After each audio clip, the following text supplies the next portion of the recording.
Halo, welcome to back channel Asrorudin TV. Oke teman-teman ya, di video kali ini saya mau sharing ya. Mudah-mudahan jadi ini bisa meringankan beban kalian ya, walaupun tidak menuntaskan masalah kalian. Nah, di sini yang mau saya bahas yaitu tentang Shopee Pay Later, Akulaku, Kredipo, dan aplikasi lainnya yang berbentuk ataupun mempunyai limit kredit ya. Karena di sini banyak sekali korban yang limit kreditnya itu disalahgunakan. Nah, karena sekarang zamannya digital, teknologi canggih ya, banyak sekali orang melakukan kejahatan melalui sosial media dan juga berbagai macam cara dilakukan. Nah, jadi di sini langsung aja simple yang mau saya bahas. Buat kalian ya yang punya aplikasi Akulaku, Kredipo ya, Home Credit, terus Shopee Pay Later lah, Lazada apalah, pokoknya yang berlimit ya, tolong hati-hati ya. Nah, jika buat kalian yang sudah tertipu ataupun jadi korban, nah kita sharing dulu di sini teman-teman ya. Seperti di sini ya, saya munculkan di sini ya. Ini adalah komen-komen ya, komentar orang-orang yang jadi korban penipuan, terutama dari Shopee ya, dari Shopee Pay Later. Karena di sini video saya sebelumnya saya bahas tentang solusi ketika Shopee Pay Later kita digunakan oleh orang lain yang tidak bertanggung jawab ya. Nah, jadi kalian bisa lihat di sini komentar-komentarnya. Intinya gini teman-teman ya, jika saat ini kalian menjadi korban penipuan dan juga penyalahgunaan data ataupun limit kredit, misalkan kita bahas Shopee Pay Later ya. Nah, biasanya banyak sekali yang ketipu, mungkin itu bisa disebut kelalaian teman-teman ya. Tapi tolong didengarkan dulu dan juga disimak biar nggak salah paham ya. Bisa disebut kelalaian kita ataupun kita sebagai konsumen. Jadi ketika ada yang nelepon ya, penipu itu biasanya mengaku-ngaku mengatasnamakan dari pihak Shopee ya. Terus biasanya mereka itu mengiming-iming hadiah, uang, promo, voucher dan lain-lain ya. Intinya berbagai cara oleh penipu itu dilakukan ya, dengan nomor-nomor yang sudah dirubah sama mereka ya, seperti itu. Nah, bukan sedikit orang yang menjadi korban kejahatan seperti itu. Banyak sekali korbannya, di mana Shopee Pay Later-nya itu digunakan oleh penipu ya, Shopee Pay Later-nya. Nah, kemudian gimana? Kita kan hanya korban ya, dan kita juga nggak make. Gimana biar kita itu bebas ataupun kita tidak punya masalah sama Shopee? Oke teman-teman ya, jadi gini. Seperti yang saya bahas, kalau kita mengalami hal seperti itu, sebetulnya kita itu harus kuatkan mental, tenangkan pikiran, ya. Karena gini loh, kita kalau misalkan ke Shopee, telepon ataupun menghubungi Shopee setelah kita jadi korban penipuan, ataupun akun kita dipakai hingga puluhan juta, ratusan juta gitu ya, Shopee itu tidak mau tahu. Kenapa tidak mau tahu? Karena mereka menganggap ini adalah kelalaian kamu, ataupun kelalaian konsumen sebagai penjaga akun. Nah, terus gimana dong? Nah, kalau dari pihak Shopee itu tidak mau tahu, mau Shopee kayak mau Akulaku kayak Kredipo, kalian tetap harus bayar karena itu kelalaian kalian, ya. Tetap harus bayar. Nah, nggak bisa gitu dong. Sebagai kita konsumen kan, walaupun kita konsumen, kita itu korban. Betul, saya setuju. Nggak bisa gitu. Pertama, yang biasa dilakukan ya, yang udah ya teman-teman ya, kita itu datang ke kantor polisi, bikin laporan. Oke, sama pihak polisi yang sudah itu ya dibikinin laporan gitu, bahwa kita tuh korban penipuan gitu ya. Intinya hanya tertulis gitu teman-teman ya. Nah, karena itu belum termasuk kita dirugikan ya. Itu kan hanya per data ataupun hanya data gitu ya. Kayak di Shopee digunakan uang 500 juta ataupun 10 juta gitu ya oleh penipu.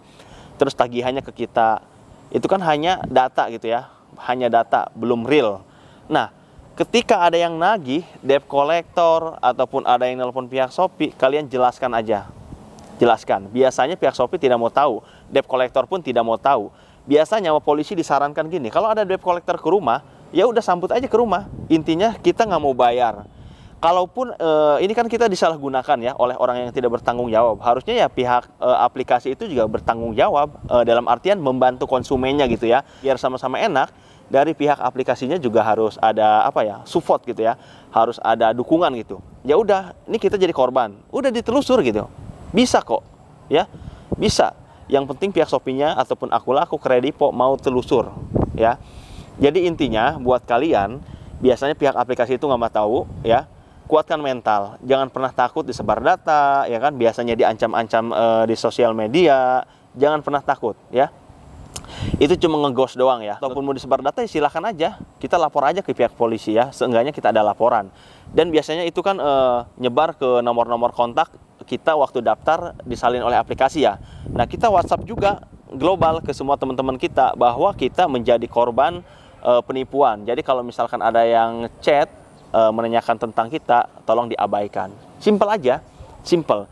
Justru yang bikin pikiran kita mumet, pikiran kita stres, itu sebetulnya dari diri kita sendiri, teman-teman ya. Misalkan ada debt collector nih, oh bayar lu, ya kan, bayar lu, jangan cuma makainya doang. Padahal kita nggak pakai, teman-teman ya. Itu kita menjadi korban gitu. Ya udah, tergantung cara pikir kita aja. Ya udah, orang gua nggak make kok, ya kan. Lu mau ke rumah silahkan, gua sambut dengan baik, ngopi, ya kan. Mau nyebar data silahkan gitu. Gitu aja teman-teman ya. Udah, pasti pikiran kita tuh tenang gitu ya. Jadi banyak orang-orang itu tergantung cara menyikapi masalahnya itu seperti apa gitu ya. Saya punya teman nih. Ini banyak sih teman saya, banyak ya, karena temannya di sosial media teman-teman ya.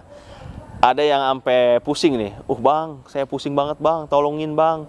Saya nggak pakai aplikasi ini ya. Maksudnya dia daftar punya limit tapi digunakan oleh orang lain. Tapi limit ini saya nggak pakai bang sama sekali, saya ditipu gitu. Tapi pihak aplikasi itu nggak mau tahu, saya harus bayar. Kalau nggak bayar, data saya mau disebar, saya mau di teror, saya mau disamperin ke rumah. Ya silahkan aja, nggak masalah. Justru pikiran kalian yang seperti ini yang bikin kalian down. Karena belum apa-apa udah ketakutan duluan dengan kata-kata omong kosong si debt collector lah, atau penagih lah, ataupun lain-lain gitu. Nggak usah takut teman-teman, nggak usah khawatir, santai aja gitu. Gak bakalan, tenang aja, percaya sama saya, gak bakalan gitu ya. Intinya kita kan nggak make teman-teman ya. Kalaupun mereka mau memaksa, ayo, yang penting ditelusur, bawa ke kepolisian gitu. Kita udah jelasin ke kepolisian sebelumnya, udah ada laporan, terus ada debt collector ke rumah, ayo kita jelaskan ke kepolisian gitu kan. Seperti itu teman-teman ya.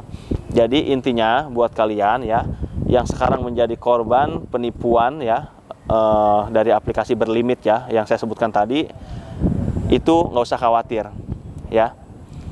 Kuatkan mental kalian ya.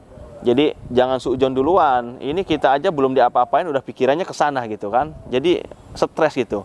Jadi nantinya kita sakit iya, emosionalnya iya, murung iya, ya kan, kasihan lah sama keluarga gitu. Seperti itu teman-teman ya. Intinya semuanya itu pasti ada jalannya ataupun ada solusinya ya. Walaupun solusinya tidak menuntaskan, setidaknya bisa menenangkan teman-teman ya. Bukankah seperti itu, ya kan? Oke. Mungkin cukup itu aja dari saya ya. Mudah-mudahan video simple ini ya bisa mendorong ataupun motivasi buat kalian yang sekarang jadi korban penipuan itu bisa lega lah ya. Oke, dan untuk lebih lanjutnya kalian juga bisa gabung di grup Facebook namanya user aku laku sharing. Di situ udah anggotanya 50.000 dan kalian juga bisa baca-baca postingan. Banyak kok di situ korban penipuan lah, bahkan ada juga yang pinjam uang karena belum punya uang dia galbay lah, seperti itulah intinya lah ya. Tapi saya di sini tidak mengajarkan hal-hal yang misalkan kita pinjam uang nggak bayar atau apa. Intinya ini kita korban loh, kita nggak make gitu. Emang ini kelalaian kita ya, tapi kan nggak bisa begitu gitu, bener nggak? Oke, thank you ya. Jangan lupa subscribe, like dan juga share.